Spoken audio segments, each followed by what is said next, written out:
இப்போ நாய் வளர்க்கக்கூடியவங்களுக்கு என்ன சொல்வீங்க டாக்டர் நீங்க? இல்லை, அவங்க கொஞ்சம் சென்சிட்டிவாக இருங்கன்னு சொல்வேன். ஏன்னா அடுத்தவனை எப்பொழுதுமே நம்ம டிவியில் நியூஸ் பார்க்குறோம், ஒரு ஆக்சிடெண்ட்டில் இறந்து போகிறான். அது எங்கேயோ இறந்து போகிறது நமக்கு ஏதாவது நம்ம சாப்பிட்டுட்டே பார்ப்போம். நம்ம வீட்டில் சாப்பிடாம கிடப்போம். மரணங்கள் நம்மளை ஒரே மாதிரி பாதிக்கிறது இல்லை. என் வீட்டில் என்னோட சேர்ந்தவங்க என்ன சார்ந்தவங்க இறந்து போனால் அந்த மரணம் என்ன பாதிக்கிறதும், தொலைக்காட்சியில் நாம் விசுவலில் பார்த்துட்டு இறந்து போனால் அப்படிங்கிறதும் ஒன்று போல் என்ன பாதிக்கிறது இல்லை. ஆனால் பாதிக்கணும்.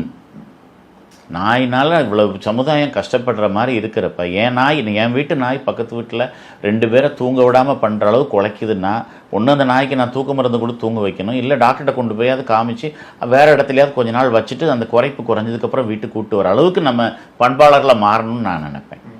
புரியுதா உங்களுக்கு? நான் எல்லாத்தையும் சொல்கிறது அது, அந்த சுவர் எனக்கு சொந்தமில்லாத இடத்துல நான் ஒரு நாயை வச்சுக்கிட்டு இருக்கலாமா? நாய்க்கு மண்ணில் கால் படுற மாதிரி ஒரு இடம் இல்லாமல் அவன் நாயை வளர்க்கலாமா?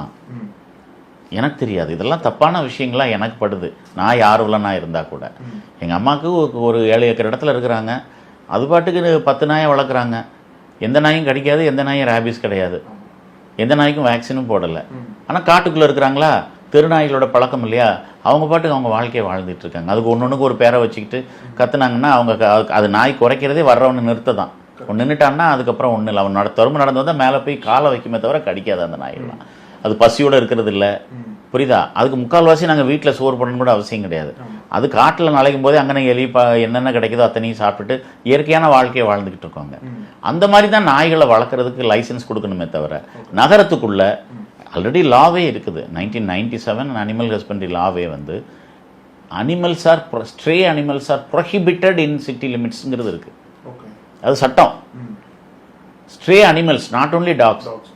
ஆமாம், எந்த பன்னியாக இருக்கலாம், ஆடாக இருக்கலாம், மாடாக இருக்கலாம், கோழியாக இருக்கலாம், எல்லாமே வந்து நகர எல்லைக்குள்ளே இருக்கக்கூடாது மனிதர்கள் வாழ்கிற இடத்துல அப்படிங்கிற ஒரு கைட்லைன்ஸ் இருக்குது. அது ப்ரொஹிபிட்டட், தவிர்க்கப்பட வேண்டியது. ஆனால் பேண்டு கிடையாது. அந்த வார்த்தை ஏன் உபயோகிக்கலன்னு எனக்கு தெரியாது. நான் இதை தவறாக அந்த நம்முடைய நீயானால பேண்டுன்னு தான் உபயோகித்தேன். அது கட் பண்ணிட்டாங்க. ஆனால் ப்ரொஹிபிட்டட் லால